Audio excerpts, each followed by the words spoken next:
Good afternoon, everybody. We're running a bit into overtime, but let's get started with the session. So welcome everybody to session 6 of the AESCON conference.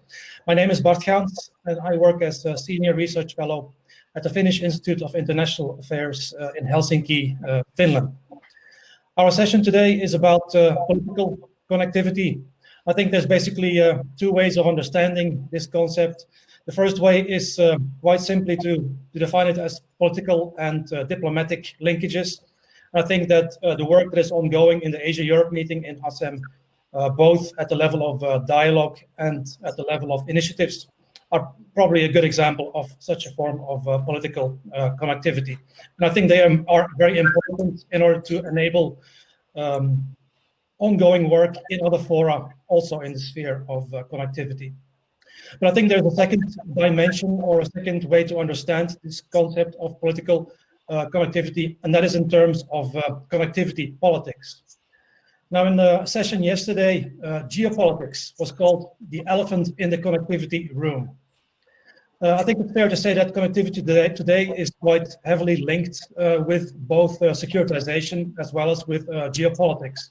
And the longer the more, it's becoming a field of competition, as well as contestation between great powers like the US and China, but also involving emerging powers like India, as well as, let's say, middle powers like Japan, ASEAN, and maybe also the European Union. In his book, Connectography, Parag Khanna called this kind of competitive connectivity the arms race of the 21st century. Now, that may be stretching it a bit, but I think there is no doubt that connectivity has become a major arena for global competition. So, to conclude my very short introductory remarks, connectivity strategies, as well as infrastructure initiatives, offer opportunities for cooperation, but they also have a very strong dimension of competition for geopolitical influence. So without further ado, I would now like to call upon our four panelists to explore further these two dimensions. So how can global actors cooperate and find synergies between different connectivity plans?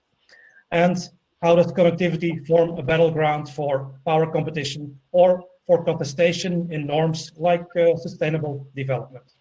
These, I think, are quite important questions that will be addressed in the following four presentations. So I will now introduce the speakers for today. Our first speaker will be Anita Prakash. She is Director for Policy Relations at the Economic Research Institute for ASEAN and East Asia, ERIA, in Jakarta, Indonesia. Anita has published quite widely on ASEM as well as on connectivity, and she is one of the authors of the ASEM Connectivity Inventory. Today, she will examine the numerous connectivity plans in place and discuss this challenge of reaching a common ground on global standards and governance rules. Thank you for joining us, Anita. Thank you very much, Bart. And this is the last day of the AESCON, so perhaps people have heard far too much on connectivity per se, but it will not be out of place to come to one conclusion, that the political dimensions of connectivity have overwhelmed the imagination of policymakers as well as academicians.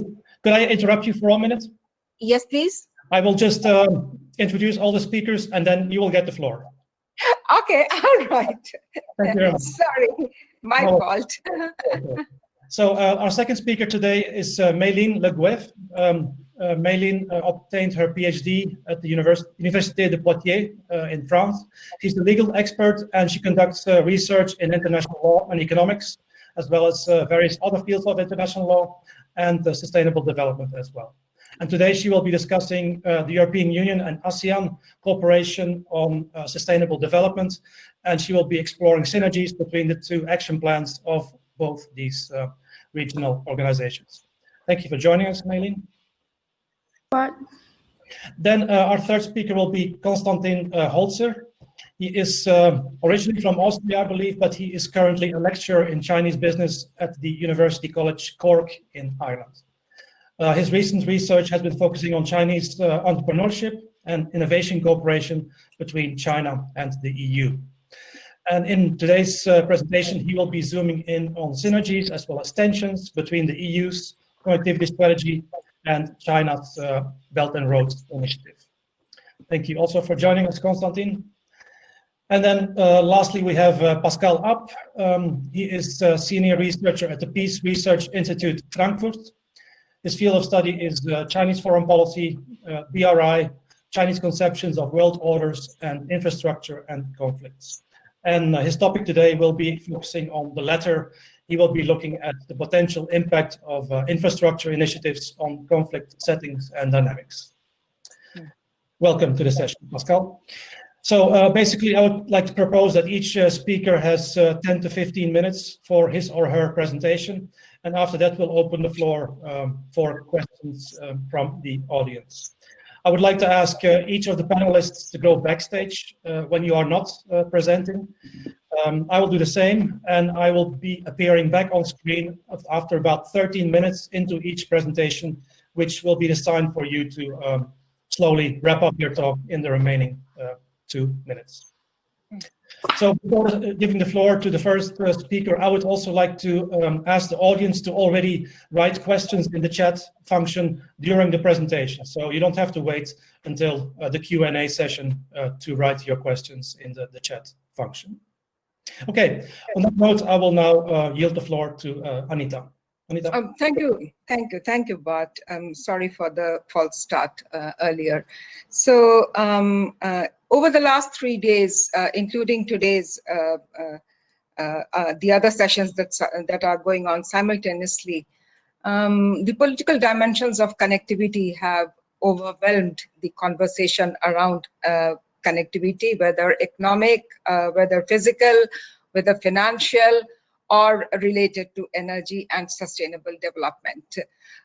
So the reason why we are now today discussing the political dimensions, and as it was earlier mentioned, it is the elephant in the room of the connectivity plans, is precisely because the geopolitical dimensions of connectivity have given rise to a sort of competitiveness among the infrastructure initiatives. These initiatives are creating new rivalries or promoting they are prompting the re-emergence of old rivalries between regions. But nevertheless, the fact still remains that politics is all about managing differences. So it is not enough to say that these differences and contradictions among connectivity plans exist. It is resolving these differences is what is the real political challenge before policymakers, and that is what we should be supporting through this particular sessions, the discourse in this particular session. So it is needless to add here that connectivity is an international strategy for growth. It is a recognized pathway for narrowing the development gaps among the regions. It is also indispensable for achieving the Agenda 2030. Connectivity is trade enhancing. So in every which way you look at it, regardless of the tensions that exist around connectivity plans, one has to move forward to create some sort of a collaborative platform, ideally of a multilateral nature, where connectivity plans can converge around common rules and standards and governance processes. So, the real question to address here is that why do we need this process in the first place? The convergence of rules and standards and governance, why do we need it in the first place? The reason being that connectivity is not a new phenomena. It has always existed. It's the contemporary issues in business and governance, technology advancements, and people's choices that are driving the new calibrations around connectivity plans. So it becomes imperative that connectivity plans must converge with regional or national or even the global development priorities, which includes climate mitigation and adaptation. and which is why standards and synergies are important among the connectivity plans. So, so the end product that the plans must be looking at is that overall economic and social well-being of people are improved through the connectivity plans. And most importantly, the connectivity plans must create trust among the partners. And this becomes the real hallmark, the litmus test of connectivity, the successful characteristic of a connectivity plan. And the other reason why we are speaking of the political dimensions around multilateralizing the connectivity plans is that connectivity plans cannot be used, should not be used as a foil for regional leadership, whether of a strategic kind or of an economic kind. And that is the reason why it is so important that we create some common standards around the connectivity plans. And this is what, this is the balance that, if you can see, look at the screen, this is the kind of balance that one is trying to achieve through common standards and measures around connectivity plans. Just to give you a picture of where the connectivity plans are actually heading to in terms of where the connectivity plans are heading to in terms of space and resources. This is what the picture is looking like in terms of this is what the picture is looking like in terms of the crowding.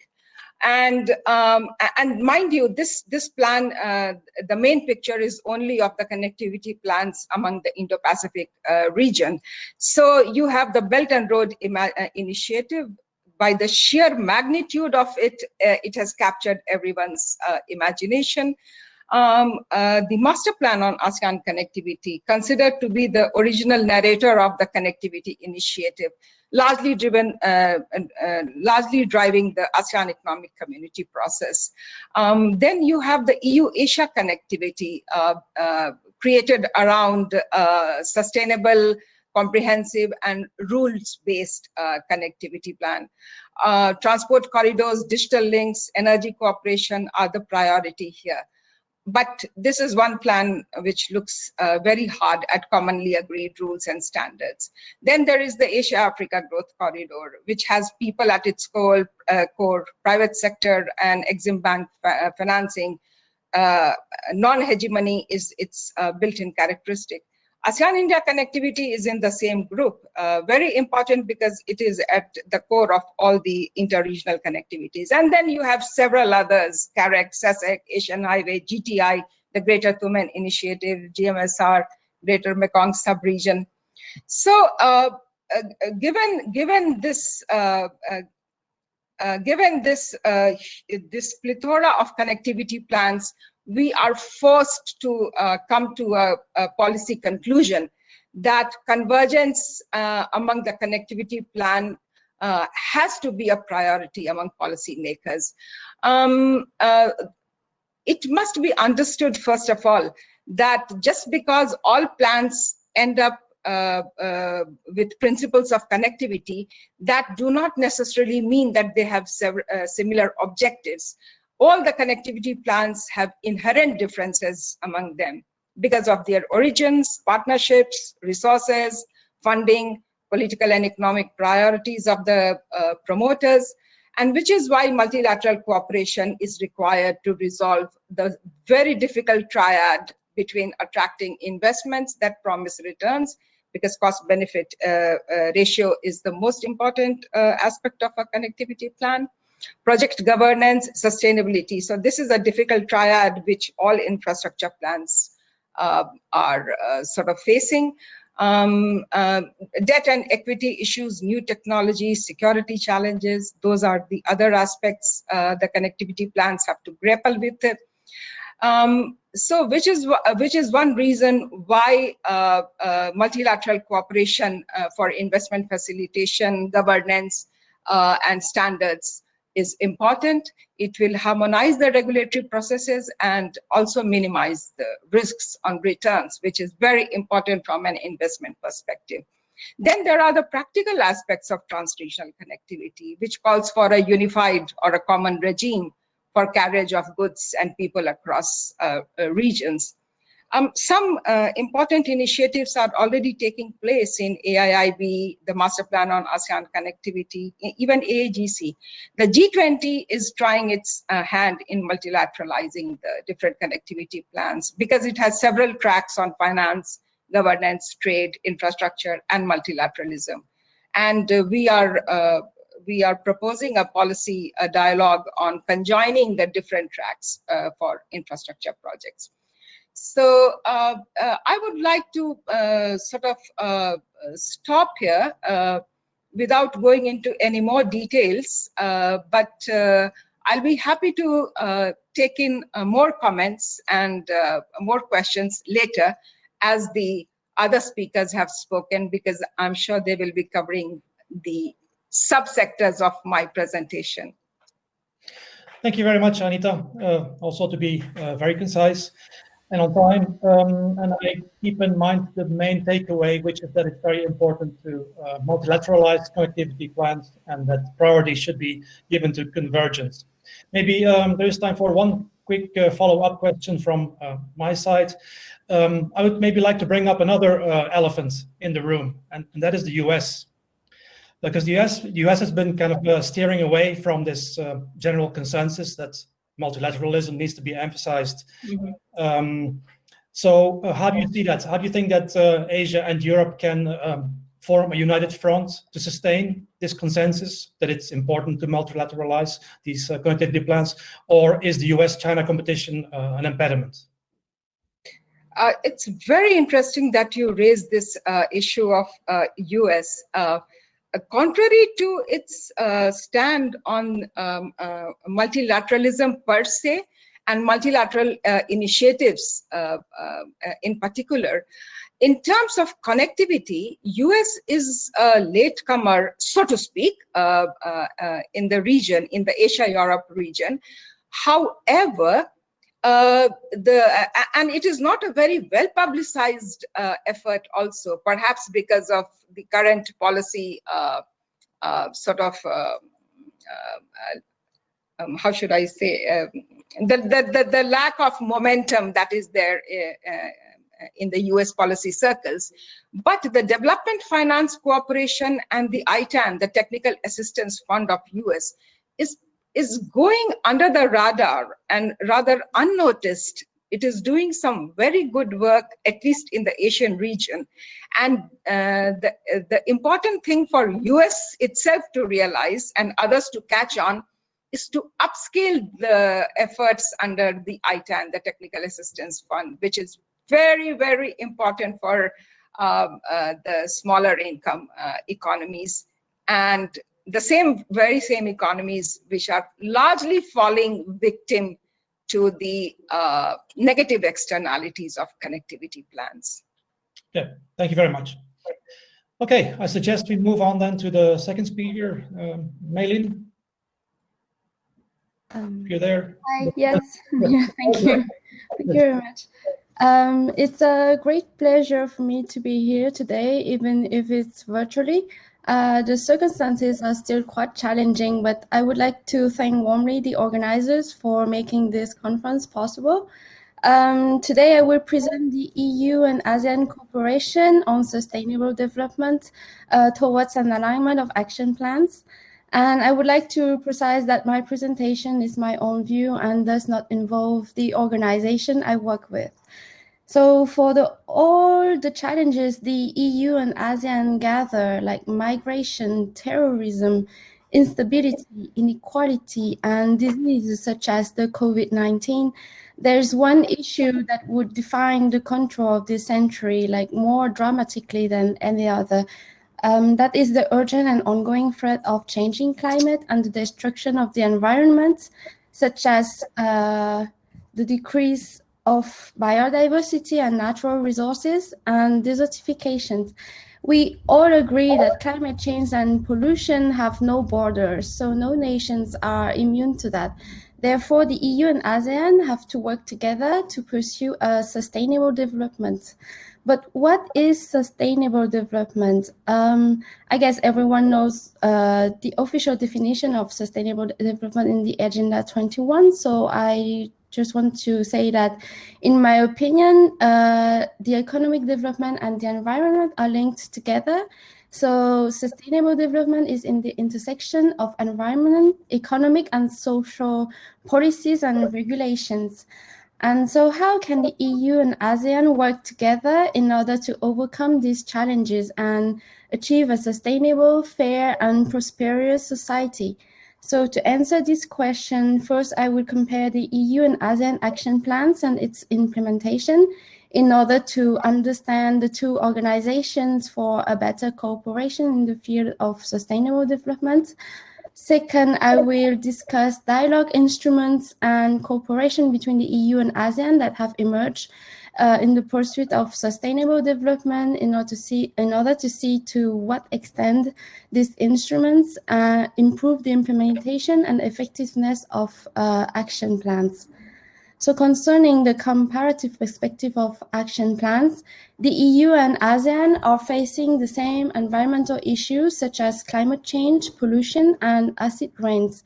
The two organizations play an important role in the implementation and the effectiveness of international law related to sustainable development by establishing regional multi-annual action plans, which are consistent with the 2015 Sustainable Development Goals, the Agenda 21, and regional strategies such as the Göteborg Declaration in 2001 for the EU side, and the ASEAN Vision. So in my opinion, action plans are innovative soft law instruments for three reasons. First, it can be used as a preparatory work for binding legislative act.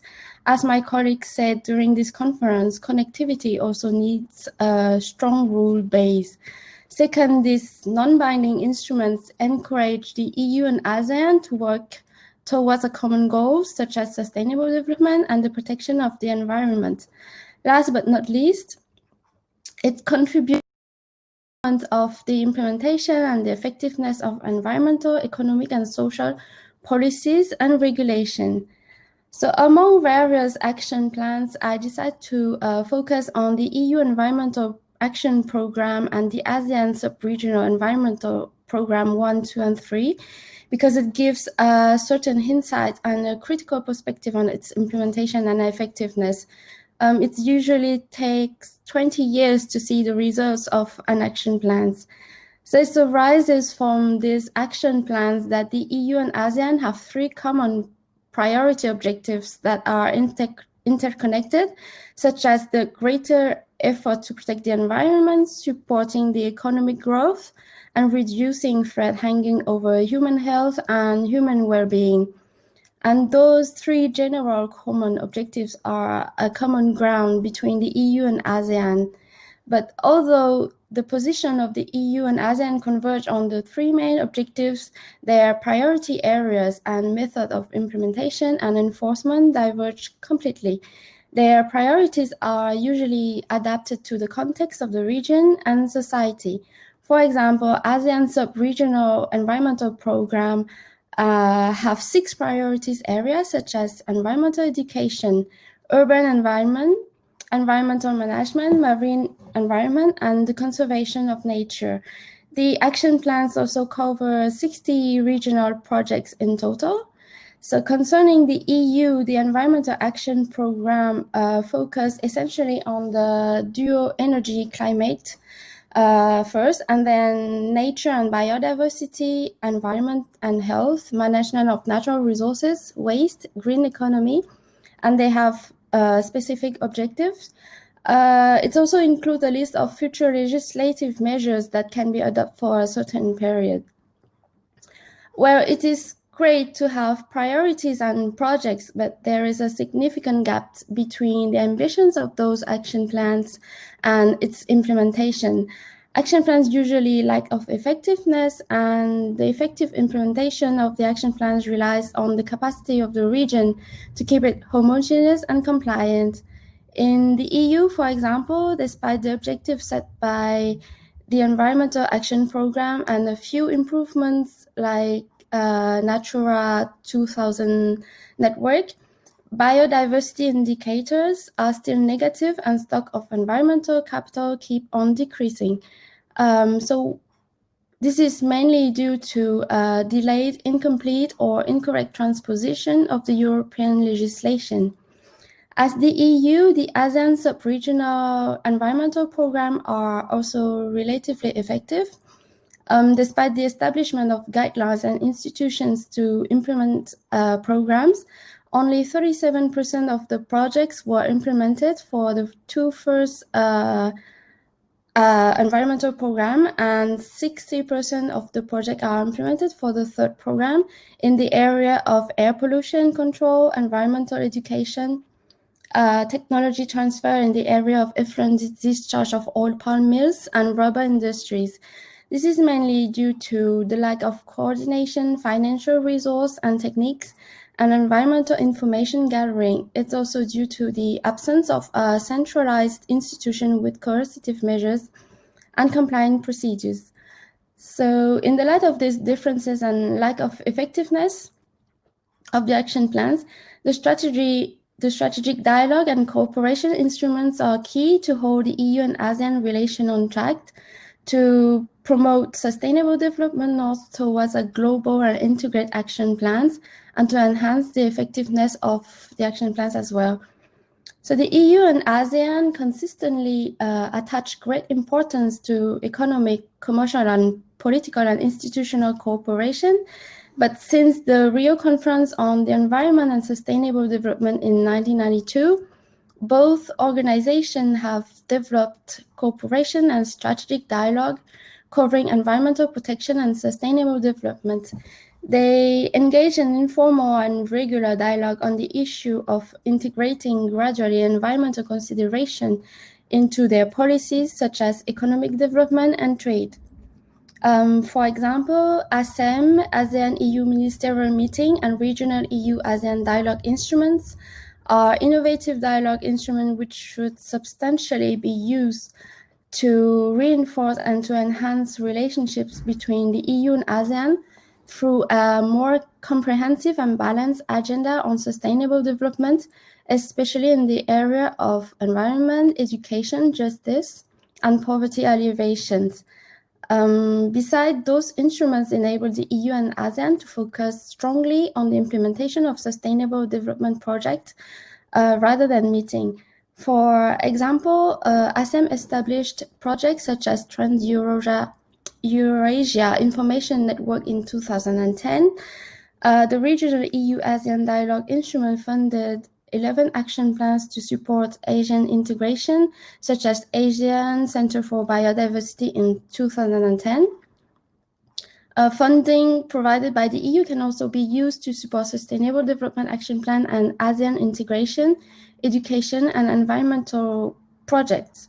So beyond dialogue, sharing experience and information, good practice and capacity building also facilitate the conciliation of the action programs, strengthen the implementation of sustainable development standards. To conclude, despite these vicissitudes, the EU and ASEAN must pursue the cooperation in sustainable development and find solutions to open new horizons for mutual understanding thanks to their strategic dialogue.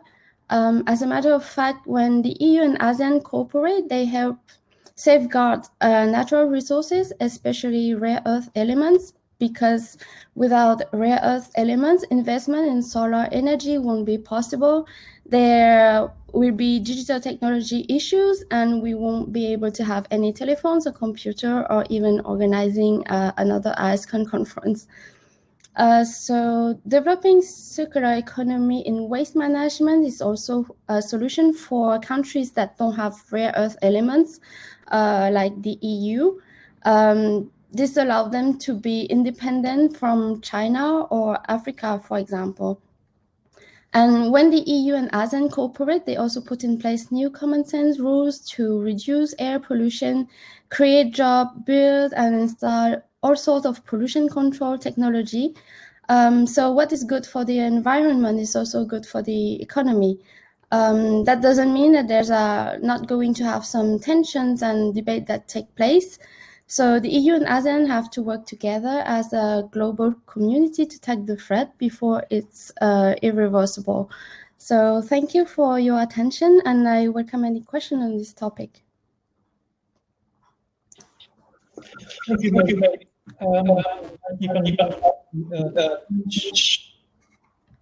There's a bit of an echo. Yes, I keep in mind that there's a bit of a challenge in the cooperation between the EU and ASEAN as for sustainable development, and that there's quite a big gap between the plans and the implementation. Maybe for you also one follow-up question. If you look at the field of trade relations, and especially the negotiations for free trade agreements between the EU and ASEAN, you can see that there has been a gradual shift away from the region-to-region level to the bilateral level. So EU and EU-Singapore, EU-Thailand, and so on. So do you think that the same could be happening in the field of sustainable development? Would that be a solution or rather a challenge? So in other words, should there be a region-to-region approach, or like in trade, EU, ASEAN member state approach?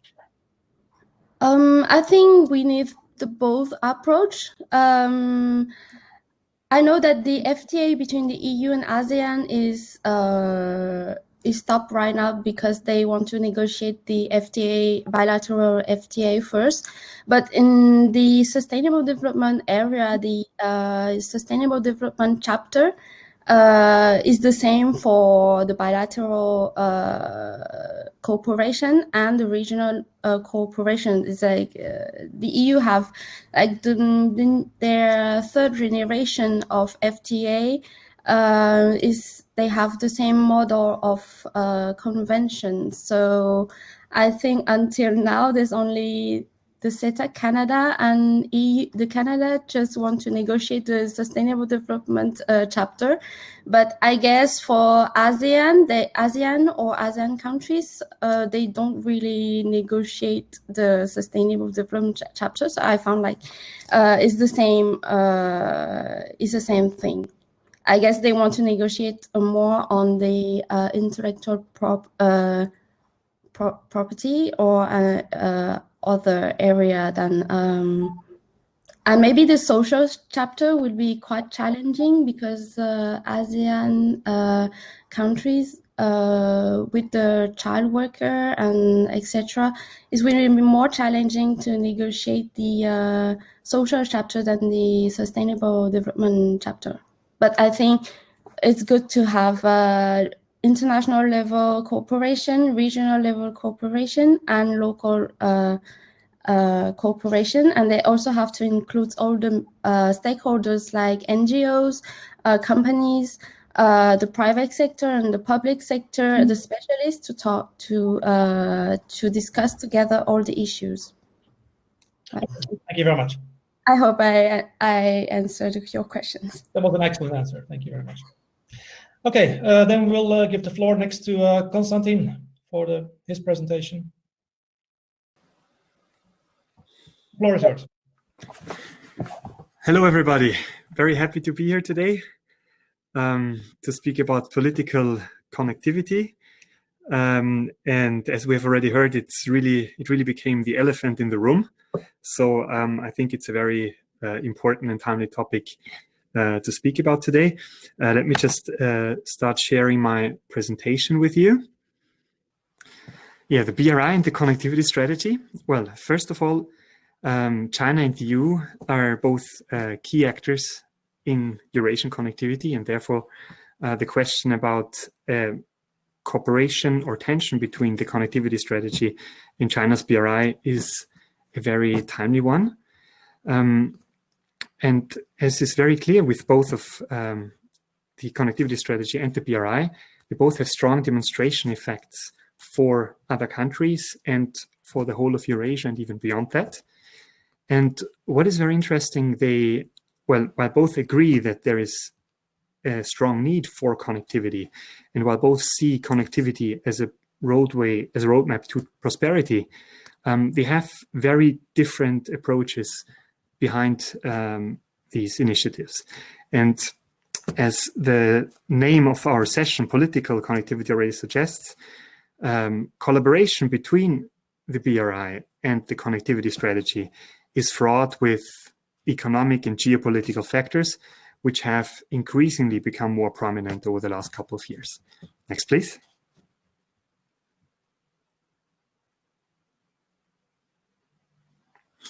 Well, to be brief, the aim and objective of this talk is I'd like to identify synergies and tensions between the BRI and the connectivity strategy, also with a view to explore opportunities for collaboration or peaceful coexistence, if you want to call it that way, with a bit of irony. And well, the key observation is that behind the BRI and the connectivity strategy, there lie different principles and strategic approaches. If we want to be a bit blunt and simplistic, we could say that one is predominantly state-driven and unilateral, while the other one tries to be more rules-based and multilateral. Unilateral and multilateral, however, is not meant to be understood in a normative sense, but in a positive sense, actually. That it's just an observation that bigger countries, or well, like the United States or China generally, like to throw their weight and solve things in a single-handedly, while smaller countries or the EU as a companion of 27 countries feels more obliged to play by multilateral rules, and also likes other countries to play according to that rule book. Well, to give a little bit more background about China and the EU in the context of connectivity and international relations, well, China wants to pivot towards Europe, also an attempt to dampen the blow of a strained relationship with the United States. The European Union wants to include China in a rules-based international framework, which, according to China at the moment, does not really correspond to its main interests, because it feels it can single-handedly shape the rules of connectivity more according to their own interests. China, however, is still in a great need of resources, energy, and also foreign markets in order to support its future dual circulation framework. And while we have ongoing negotiations between China and the European Union towards a conclusion of a comprehensive agreement on investment, and both sides have promised that they will double their efforts to achieve something before the end of the year, there are still different core interests which will make it difficult for them to really reach a conclusion. Next, please. Well, if we assess the BRI, just some basic observations, there is an ongoing high demand for infrastructure investment, especially across the BRI corridors. If we believe estimations from the World Bank, then for every 1% of GDP that is invested in infrastructure, GDP would grow in the future by 2% or even by 7% in developing countries. Also, China's investment in the BRI and many of the BRI projects, which are on the one hand, of course, also in China's economic and geopolitical interests, but to be fair, many of those countries and projects would not be able to finance themselves through other bilateral or multilateral donors or project partners. So this is definitely one case for the BRI. Then China has a unique advantage when it comes to connectivity, which has also been highlighted in a report by the European Chamber of Commerce in China, which is the vertical integration of China's value chains and the industrial coordination of China's state sectors and with Chinese companies, which makes it sometimes difficult for other companies and countries to compete with China in third markets. Then, despite the mantra of win-win cooperation and China's plea to multilateralism, as we've seen in Davos 2017, if we look at the facts, we see that more than 90% of companies currently in the BRI are Chinese, and foreign companies are mainly filling the gaps in niche technology, which is also an observation by the report which was run by the European Chamber of Commerce in China. More than 50% of BRI financing is done by China's 4 largest state banks, and most BRI projects would still not qualify for funding, even for the through the Asia Infrastructure Investment Bank, which was originally set up to support BRI projects. And we also see that the BRI supports a selective, one-sided form of connectivity, which means on the one hand, while China, of course, wants access to foreign markets and critical infrastructure across the globe, China is, on the other hand, not open to these kind of investments in its own critical sectors. The example which was also given in one of the reports I read was that while China, for example, can buy a controlling share in the port of Piraeus in Greece and use it as a transport hub into Europe, European companies could, for example, not buy a Chinese port and use it as a transport hub to Korea or to other Asian countries. So there is a selective form of connectivity, which is also the reason why the EU constantly pushes towards reciprocity. And yes, next one, please. And the BRI also, the way it is designed, it is more than just about connectivity, especially for the future and in the context of China's new dual circulation economy and the 14th five-year plan. The BRI will effectively become an economic lifeline between China's internal circulation, which will focus on homegrown technological innovation and domestic consumption, and the global economy. So it's the main task of the BRI to also secure China's steady flow of natural resources, energy, access to foreign markets, foreign technologies, and also uphold international cooperation for China to achieve its goal of becoming a global leader in high-tech industries by 2050, the latest, with its Made in China 2025 policy and China Standards 2030. And yes, so that's another big important feature of the BRI. Next, please. When it comes to the EU, well, just 3 very basic points. The BRI, of course, was first. So while the connectivity strategy is not exactly a response to the BRI, we could still say from a perspective of political connectivity, it is a rules-based response to the BRI. And the focus is not so much only on hard infrastructure, as would be the case with the BRI, but also on soft infrastructure, like international rules, norms, social and humanitarian standards, financial and environmental responsibility.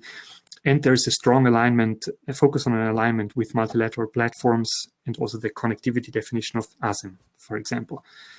And it also tries, with its 3 main points of being sustainable, comprehensive, and rules-based, it tries to address the deficiencies of the BRI, which theoretically leaves many doors open for cooperation. Next, please.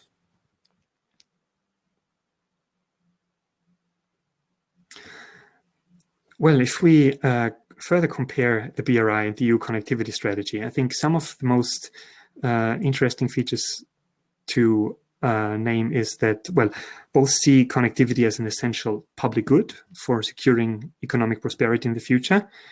China and the EU, both in their respective strategies, they emphasize the successful experience of their own development model. In China, this would be a state-led form of economic development, while in the EU, this would be focused on a rules-based common market and the experience of peaceful integration in Europe. And what is interesting, that there is currently still a limited overlap between BRI and EU connectivity projects, because as they are underpinned by different standards, or as the many BRI projects would still not qualify for multilateral funding. There is only limited overlap at the moment. What is also interesting is different approaches to financing projects. While for China, there are mainly loans by Chinese banks and state institutions. The EU model of financing, well, it tries not to overemphasize the role of the state. So it would mainly try to provide seed funding so that projects are able to meet the threshold for private investment, and thereby creating multiplier effects for for public-private partnerships. Next, please. Regarding weaknesses and risks, I think that's also interesting. Well, we already mentioned with regards to the BRI, a problem might be weak international participation and questions about sustainability and standards. When it comes to the EU, the main weaknesses would be that there's still a question about the real political and financial commitment the EU is willing to put behind this initiative. And the other one definitely is the weak branding, with many companies and decision makers still not being sufficiently informed about the EU connectivity strategy. And this is in marked contrast with the huge PR effort that China has put behind the BRI. When it comes to risks, unilateralism on the Chinese side might alienate partners, whereas on the EU side, maybe there might be a little bit more a strong preparedness to take risks might help the EU connectivity strategy. Also, what I think is crucial. Oh yeah, sorry. Next point, please. Yeah, are three questions. To what extent will the EU be able to make its rules-based response to China's ambition a global one? Like, to what extent will the EU be able actually to stick to its rules-based approach and create allies like the ASEAN countries, for example, to really push this agenda? Then how will the EU deal with a selectively open and protectionist China, as well as a more inward-looking US? Is the EU prepared geopolitically to adjust its own strategy and to adequately and pragmatic way react to these challenges? And thirdly, will China, or is there a way maybe to convince China that transforming the BRI into more multilateral initiative would be not only in the interest of other countries, but also in China's own interest? Next, please. Well, we have tried to come up with a couple of suggestions.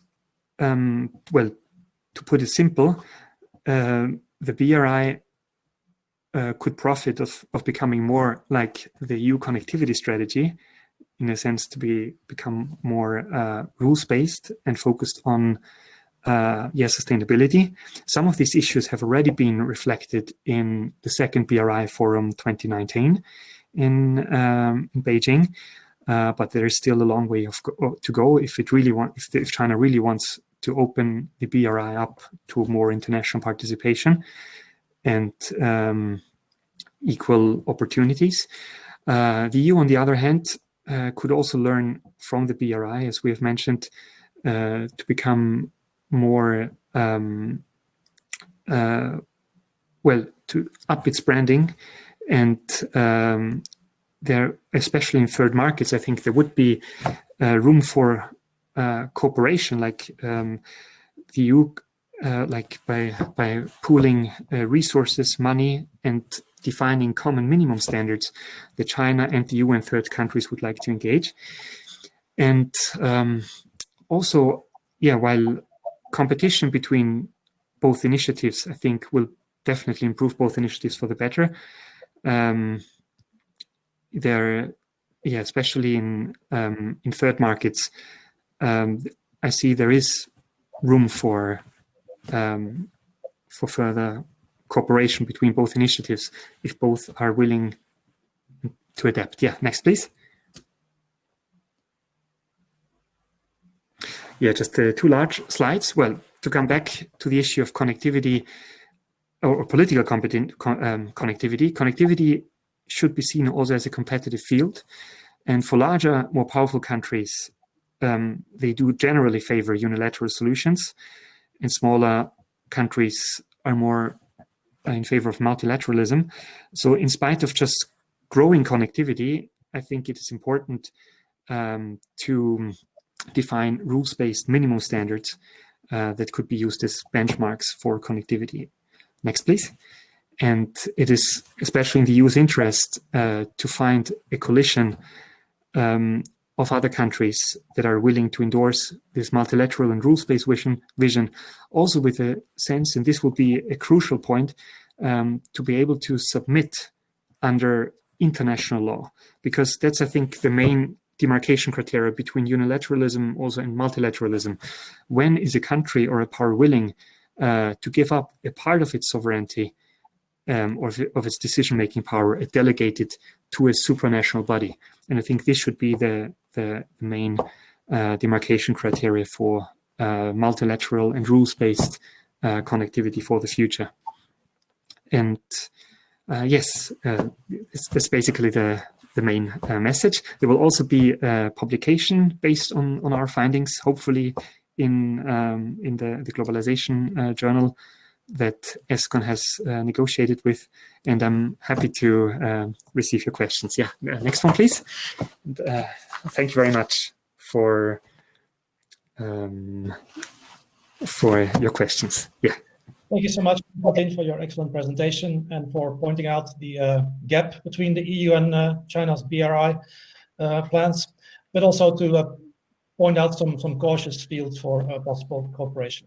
Now, I had a quick follow-up question, but I think I will leave that for the Q&A. Is that I will address two questions to you now, if you could answer these briefly. I think you may have already hinted towards an answer in your suggestions slide, but I will ask you anyway now. So if you could perhaps elaborate a bit, give some concrete examples of limited overlaps between the EU's connectivity plans and the BRI. And then in connection to that, is there actually an aim to create an overlap between the BRI and EU's connectivity projects from the European perspective? Yes, thank you very much. First of all, regarding overlaps, well, if we just look at both initiatives, we see that they're quite similar. China, especially after some initial backlash, has at the second BRI Forum 2019, has made a pivot towards sustainability issues as well. And we've also seen that China has recently become a major actor in multilateral forum as well as in the UN. President Xi Jinping's speech in the UN, I think, is very, and the contrast it showed to the Trump speech is a case in point for that. So I think the real difference is not so much in what is written in the strategies. It is rather in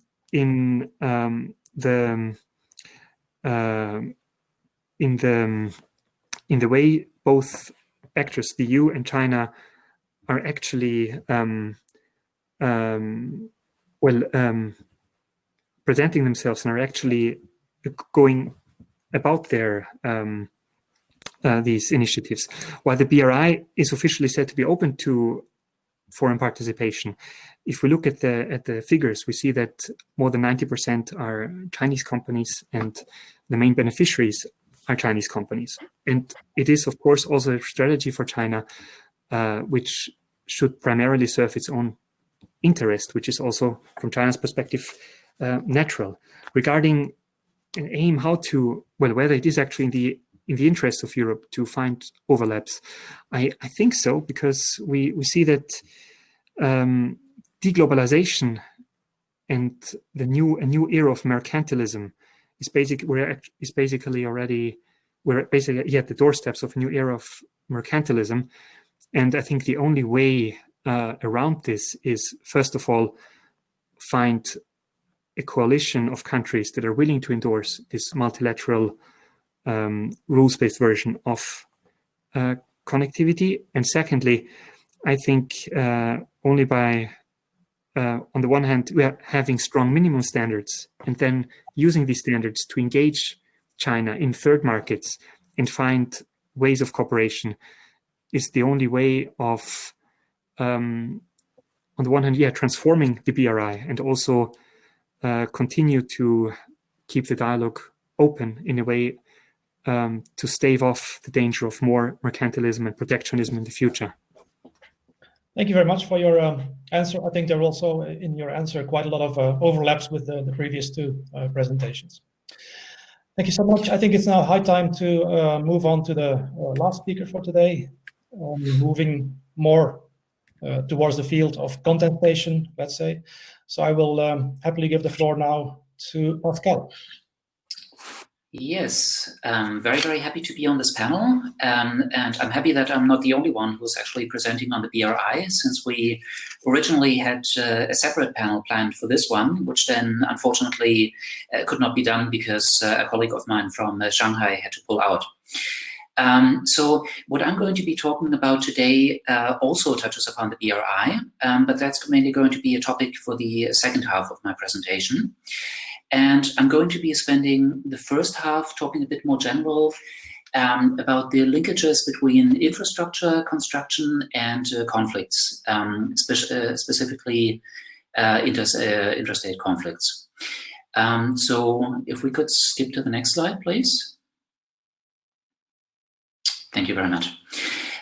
So as we have seen, including from several presentations in this panel already, the main focus on the BRI and its supposed transformative impact has been on geopolitics, and whether this infrastructure building initiative, not just the BRI but also those of other major powers, are basically creating separate spheres of influence and replacing the system of a broad, open, globalized world with it. And of course, then you would also expect frictions to occur at the intersections of those spheres of influence. However, I would say that a potentially even more serious conflict threat is actually arising in the recipient states themselves. And here again, we have a of course, as we know, many of the BRI states are heavily conflict affected. I'm going to be showing a couple numbers on that one a bit later on. But these conflict environments have so far basically only been treated as external risks to the investments. And nobody, at least as I'm aware, has asked the question yet how these projects themselves are reshaping not just the landscape where they're being constructed, but actually also the social fabric of these countries, and one step further, their conflict environment. To the degree that's been considered at all, it's basically been about marketing slogans, about the supposed positive developmental effects of the BRI, and what I alluded to in the title of this presentation, basically a road of peace. This is how it's being advertised by the Chinese side nowadays. I think there's a strong case to be made that these positive developmental effects will also have a positive impact on conflict. But we also need to consider its flip side, and I'm going to be going into detail on that in a minute. And where I would argue the overall influence on peace and conflict issues is actually unclear and in urgent need of investigation. Finally, I would say that while we should focus on the BRI, not just because, it's the elephant in the room, or that we should be especially criticizing it or whatever, I believe that actually it's the most ambitious infrastructure initiative, especially as fragile states are concerned. And so it gives us a great chance to broaden our understanding on this infrastructure conflict nexus in general, and also to come up with some mitigation measures that may be applicable in other cases as well. Next slide, please. Right, so here's a very preliminary just overview of what I would expect the positive and negative effects of infrastructure projects as they relate to conflicts to be. Positive, that's of course something we've already talked about. It can be like an initial charge for development, can alleviate inequality, especially when we consider that infrastructure is not just connectivity, but also a ton of utilities like electricity and water. And not having access to these kinds of utilities is actually a very, very potent driver of inequality in many developing countries. It's also a force for potential state building and nation building. So that would be more an area where connectivity is, of course, concerned, like literally tying a nation together for the first time. It can enable better governance, at least in principle, the provision of services, and, of course, in a more security-related sense, the better control of contested territory. So usually a territory that has bad infrastructure, it can easily become a safe haven, for example, for insurgent groups. And finally, that's something which I find a very exciting area that's been covered by anthropologists actually lately, is that infrastructure is not just prosaic like a tarmac or like a bunch of pipes, but it actually has an enchanting effect, especially on people who have previously missed out on it.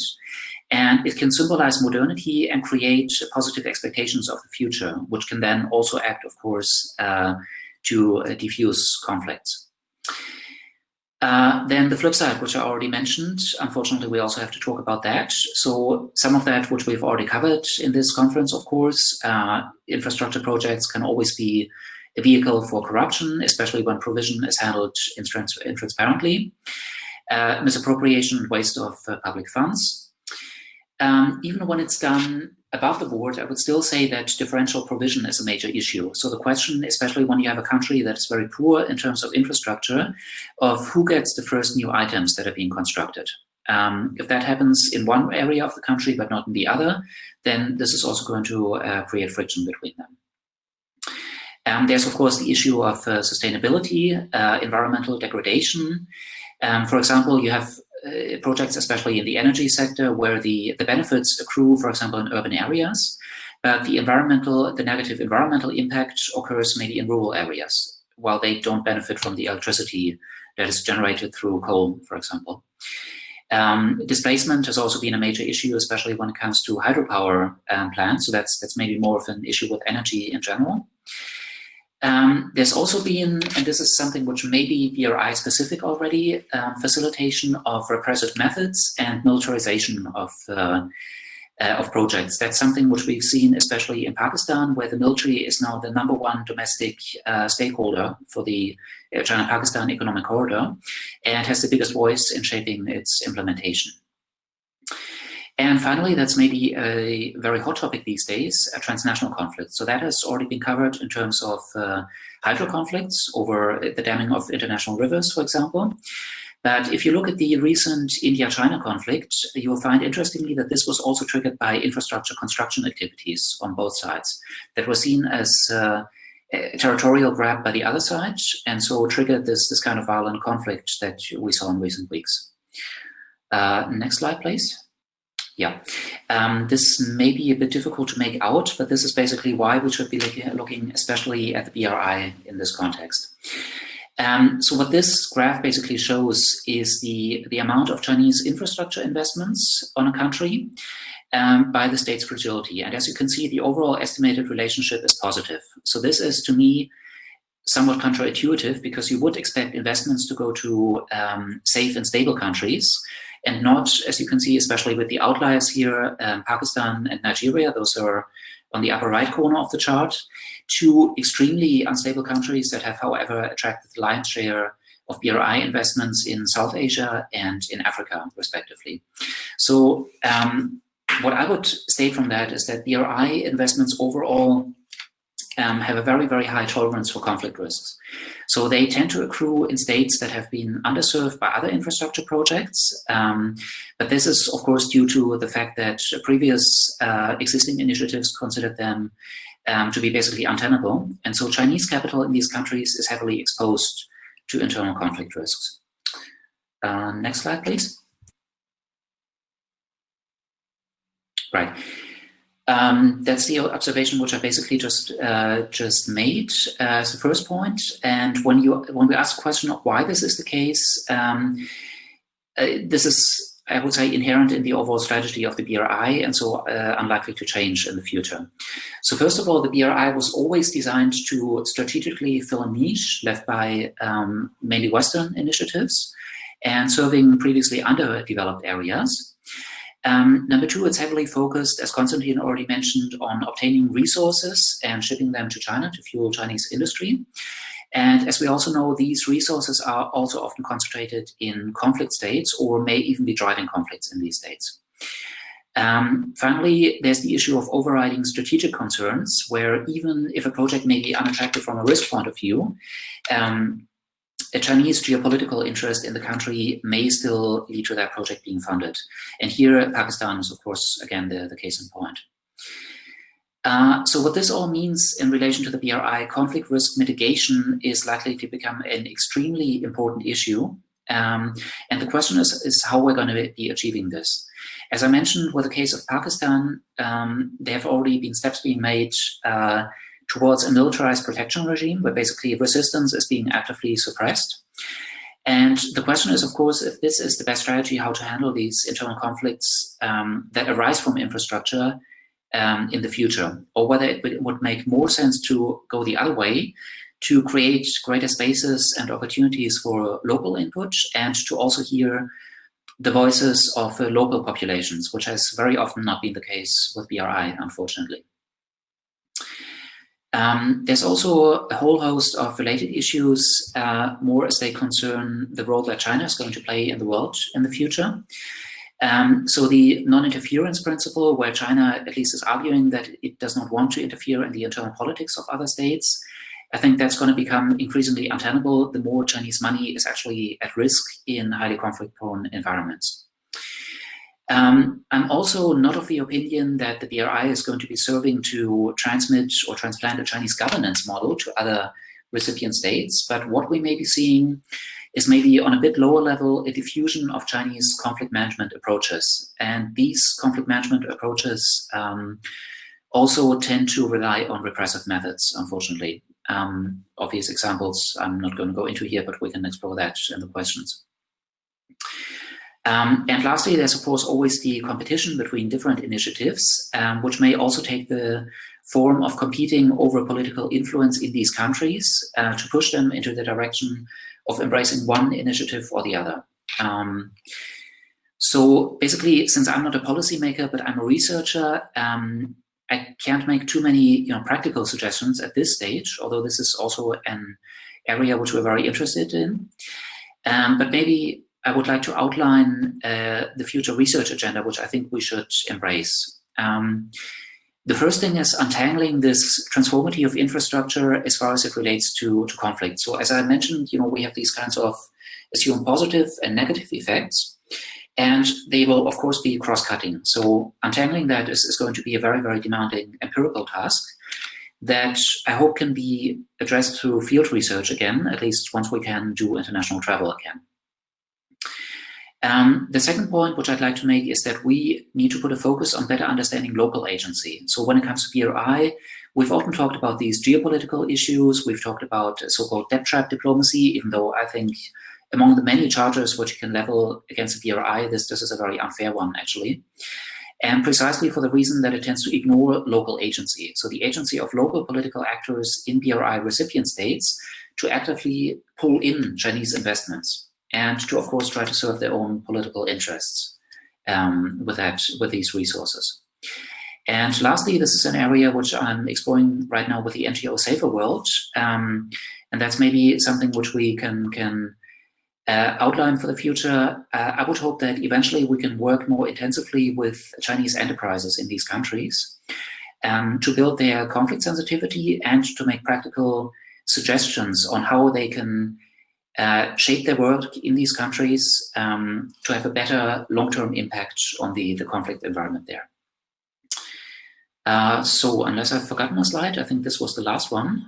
We can skip to the next one. That should basically be the thank you notice. Yeah, okay. So that's it from my side, and I'd be happy to take your questions. Thank you very much. Thank you very much, Pascal, for your presentation and for also pointing out what you can call the dark side of connectivity and looking at the effect of BRI projects on the ground. I don't see a direct question from the audience as a follow-up. I might ask you one myself concerning the economic dependence of these fragile states on China, the so-called debt trap diplomacy. Now, in the first presentation, I think it was mentioned that there are issues related to debt sustainability. And I think Anita mentioned that it was difficult but not impossible to find global sustainability standards. Would you share that optimism, or do you think that the way that, based on your research, the situation especially in these fragile states, would not allow progress to be made in that field of sustainability. So you mean specifically debt sustainability or sustainability in general? And also be more general, but in particular debt sustainability. Good, yeah. So basically, I mean, my problem with this debt trap diplomacy narrative is that it focuses on the wrong part of the issue. So this narrative kind of presumes that, you know, these recipient countries have no agency, that they're stupid, to put it mildly, that the Chinese are basically saddling them with loans, which they know those recipient countries won't be able to repay. And then at the end, they move in and seize the infrastructure, and their long-term game was basically to create political dependency. So that, I think, is a very, very simplistic way of looking at this complex relationship that totally ignores that with very major projects, like, for example, including Hambantota, the port that started this whole narrative, it was very often local decision makers that actively approached the Chinese side and asked them, you know, can you please fund this? So that's just about this general debt trap issue. Of course, debt sustainability is an important issue, and we shouldn't ignore that. The problem there, I think, is slightly different. It's mainly that Chinese investors, so first of all, they're facing several challenges when they're putting money at risk in these countries.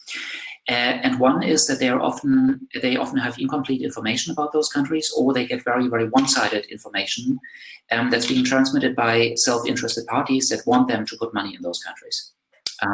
So that means that often they can't do due diligence on those countries because they simply don't have the information. They often don't have the personnel for it, and they are sometimes also facing political pressure in case, as I mentioned, there's an overriding strategic interest in a given project. So that is an area where maybe if we would stop talking about this debt trap diplomacy, and as you suggested, more talk about sustainability issues in general, we could probably work together to improve standards and to also transmit some sort of technical know-how to the Chinese side, which I think would be much more easily received if we didn't talk about it in terms of, you know, the BRI being a Chinese geopolitical ploy to create political dependencies for those countries. Okay, thank you very much for your answer. Okay, it is now time to open the floor for questions and answers. I would like to invite all the speakers back on the main stage, let's say.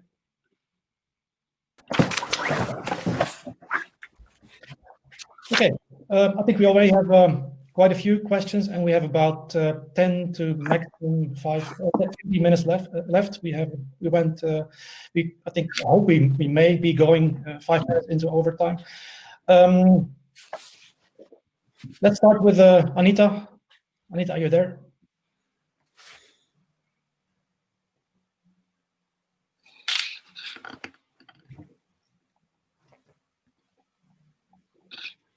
If Anita is missing in action, we will move on then to another question, which was addressed to Meï-Line and Constantin, but I think that Pascal could also answer it. The question is that, well, there's a strong agreement with a rules-based dynamic for sustainable development. However, China's BRI dynamic outside of economics is ambiguous, especially in terms of sustainability. Yet social and cultural aspects are integrated into China's rhetoric on the BRI. So how can the EU approach connectivity with China when China continues this process of doubling down or keeps on playing this zero-sum game? And this relates also to a question I didn't mind myself. China, as of 2019, by its President Xi Jinping, has been starting to use this phrases or rhetoric of sustainable connectivity. So how far is this hot air, and how far can there actually be progress made on the ground? So that's a question directed to the three of you while we wait for Anita to rejoin us. Meï-Line, would you like to start? Yeah, for me, it's a difficult question. I guess the EU can use public opinion or diplomatic classical pressure, but it's more difficult to do the pressure with the China than with the Vietnamese, because in Vietnam we have like the same kind of issues. The Vietnam used to don't really like the social pillar of sustainable development. So what the EU did actually is to delay the signature of the FTA between the EU and Vietnam in order to negotiate the clause on child labor. And I guess they did it because at the end, Vietnam signed the FTA.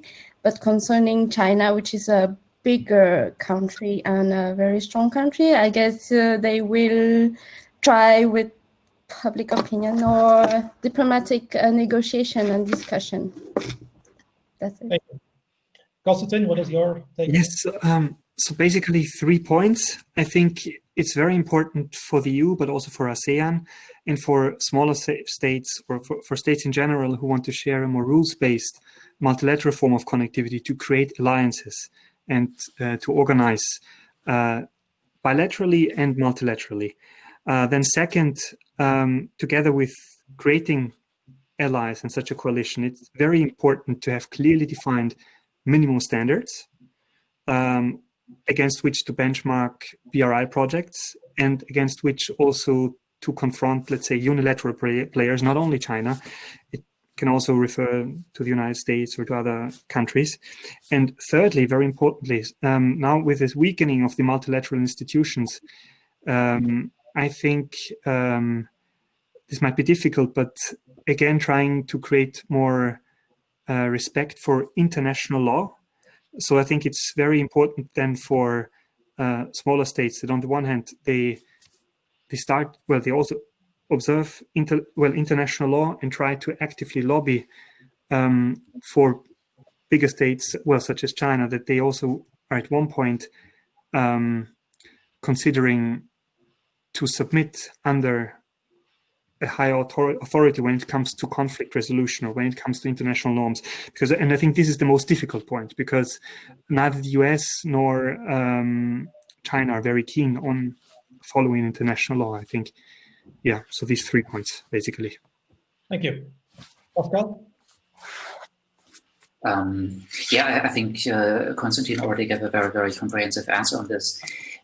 Maybe one thing which I might add, usually when you're trying to socialize Chinese counterparts, trying to get them to accept rules and norms, doing it overtly and doing it especially at the national or supranational level is often counterproductive. I think the best way to go about that is to actually approach subnational actors. And there again, I'm mostly interested in seeing if we can shape a conflict sensitivity on the parts of Chinese enterprises active on those countries. So I think this would make the greatest practical change towards a more sustainable future, at least from the conflict risk side of things. And it would be sufficiently low profile not to trigger like an immediate hostile reaction on the Chinese side, which unfortunately does tend otherwise to happen whenever you criticize the BRI or something about it. Thank you. Pascal, I'm going to stay with you for 2 more minutes before I give the floor to Anita, and with her 2 questions remaining. Because there was 2 questions from actually Constantine to you. So how do you assess conflict risks in maritime trade in the future? It is said that the US Navy currently protects or controls most strategic points for maritime trade. That would be the first one. And then secondly, as China becomes a global power and with a worsening China-US relations, China might want to protect its own trade interests and trade routes. Do you see this as a potential factor for conflict? Yeah, of course. I mean, this is then again about more the geopolitical side of conflict, the great power conflict, rather than the interstate conflict side. So basically, this very much depends on how the BRI is being perceived by other strategic actors with whom China has tense relations. So if you look at, for example, the so-called String of Pearls project, so the port construction around the Indian Ocean, and so that ranges from East Africa actually to Southeast Asia. This is something which has very much shaped the Indian perception of the BRI, for example. Not so much the US side, but India is basically seeing this as kind of a strategic encirclement project. And I think this has also added to the Indian-Chinese tensions and to, of course, the conflicts that flared up in recent months. So when it comes to the China-US side, I think with the current climate between those two countries, pretty much no matter what the other side does, it's going to be seen as a potentially hostile action by the other one. I recently wrote a short piece that was about the securitization of the US-China relationship, and I was triggered to write that because of the TikTok issue. And when we're currently living in a world in which like a 30-second video sharing app is considered a national security risk in the United States, then you can imagine how, of course, these kinds of more hard power infrastructure building and navy building activities are going to be perceived. So unfortunately, in a world in which we probably have a long-term structural tension between the two superpowers, I wouldn't call it Cold War, but long-term very tense relationship, I think it's going to be inevitable that these kinds of infrastructure issues are also going to be seen as security issues and end up reinforcing and fueling that conflict, unfortunately. Thank you. Okay, Anita, I'm going to give you the final word and ask you to reply to the questions that were posed towards you. So if you have something to add on the previous topic of China's BRI and sustainability, please go ahead. And then, secondly, I would like you to ask the two questions asked by Meï-Line.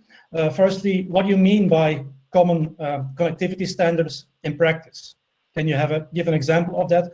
Would they be something like the G20 quality infrastructure standards? That's the first question. And the second one would be, I think this one was actually asked by Meï-Line.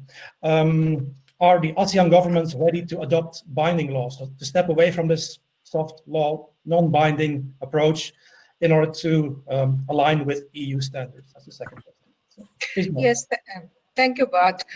Indeed, I would, before taking the two specific questions, I would like to give my views also on BRI. The thing about is that when BRI was launched in 2015, the security issues in the South China Sea preceded the launch of BRI. So regional security tensions along the maritime route was not already unknown to this part of the world. It's only with the launch of BRI that rest of, at least Europe, sort of was confronted with the security and political issues within connectivity plans. Having said that, so far the plans, China's connectivity plans in the region and securitization of the Indo-Pacific, it succeeded to a large extent in the last 8 years or so, because China's projects were able to divide ASEAN vertically, so to speak. But with the new quads emerging in the region and Japan reassessing its investments in the value chains in the region, and Australia being the latest entry into restructuring of its supply chains and markets also, this whole axis along which the dialogue in the Indo-Pacific was happening is currently taking a turn. And there were middle powers also like Indonesia in between, who had a very important say in the matter. But because of imbalances in the opinion of the major dialogue partners, including India, but that sort of some element of crystallization is taking place along this route, and which is what EU is also noticing very carefully now, and which is why everybody wants to be an interlocutor within the concept of Indo-Pacific, regardless of at what stage this concept is in terms of its actual formation and coming into shape. It is still amorphous and taking its own, contours. But regardless of that, it is a kind of. I mean, the term exclusionary was used. Exclusionary is not possible in the current world, but it is more like realigning of and reassessment of reassessment of commitments into supply chains and security issues, and that reevaluation. The fact that ASEAN has sort of evaluated its position and tried to bring out its outlook on Indo-Pacific itself says that there are major policy realignments happening. So China may have to reconsider its approach, especially in the maritime zone in the region. On land, a lot of intra-ASEAN is already taking place. Production networks are getting rearranged. So nothing can be taken granted. That which was true 10 years ago may no longer be true. And actually COVID-19 has fast-forwarded this process. So yeah. To the two questions, Jesper asked about the standards. Yes, indeed. The G20, at least this year in Saudi Arabia, is looking very closely at converging the different tracks it has. That is one of the most important recommendations that has gone into G20, is to bring some element of convergence within its tracks on finance, infrastructure, multilateralism, and trade. And create, we are aware that G20 principles already exist on infrastructure as an asset class for purpose of investments, then the G20 principles on quality infrastructure for purpose of governance, then infrastructure project preparation principles for purpose of capacities. So the impossible or the difficult triad I mentioned about in my presentation, the convergence of those triads, of this triad, can happen if G20 takes a more serious approach in bringing its different principles under a more actionable item. We are yet to see how G20 will go forward in taking this advice, but so far this is the only platform which is emerged. And also, the promoters of all the connectivity, most of the connectivity plans are members of G20. So that is why we look at, but COVID-19 has, of course, diluted a lot of thrust here. More than the other aspects is that the practical and technical requirements of connectivity plans, interregional, that itself calls for common standards and governance principles. For example, you need common regimes for carriage of goods and services. You need technical specifications. You need you have safety management issues. We have different standards in Central Asia, in Europe, in South Asia. You also have the issues of well-being of workers, pension issues, competition and procurement policies. So the plethora of issues that are there between interregional connectivity projects, which calls for monitoring and evaluation. As of now, most of the connectivity projects operate at a bilateral. One of the reason why BRI has large global negative externalities is because BRI is technically, the projects are bilateral projects. So whatever is agreed between two countries, even if the spillovers are external, at the end of the day, it is an agreement between two countries. So monitoring and evaluation at a more multilateral level is very important, because the spillovers of connectivity plans reach more people than the actual implementers of the project. And finally, the digital economy is here and now.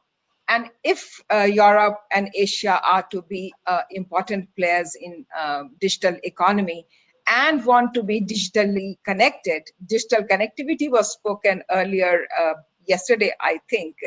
But in order to have an open and secure ICT regime, that is to say digital security, you have to have common standards and principles around digital transactions, which includes taxation also. Data protection is a very key issue. So how does Asia and Europe compete if you don't have common standards, especially in a digital economy era? Anita, can I ask you to, because we need to slowly wrap up, could I still ask you to answer the question about ASEAN and hard binding law in 2 minutes? Yes, sure. I had noted that question earlier, and my reply to that is that if it is a question of infrastructure projects, ASEAN is more than happy to go ahead and sort of create convergence around standards, including hard laws, as Meline mentions. Because in terms of master plan on ASEAN connectivity, ASEAN is far ahead of many other countries in the region in terms of standards and laws. But so on infrastructure and connectivity, ASEAN may be able to come and meet EU halfway. But on sustainable development, maybe things may be a little different, especially in terms of green laws, climate control, mitigation and adaptation issues. Now that is a different ballgame altogether. Most of the larger economies of ASEAN are still resource-intensive economies. Palm oil is a very sensitive issue in the EU-Indonesia trade agreements, which are now ongoing. And palm oil is the largest earning commodity for Indonesia. So I don't see, Indonesia has even taken up this issue with US, so which is a much larger economy than EU. So on sustainable development, yes, the game will be tougher. But on infrastructure and connectivity, ASEAN will be more than ready to arrive at convergence on standards. Excellent. That was a very clear answer. It is now time to finish our session. I would like to thank the speakers for all their contributions. Thank you for an excellent panel. I would like to also thank the audience for being here. I'm afraid that we missed the real coffee break, but I would happily invite you all to join the virtual coffee break, which will be starting in about 30 seconds from now. So see you all there, hopefully, and the panel is now closed. Thank you so much. Thank you, Bart. Thank you so much. Thank you.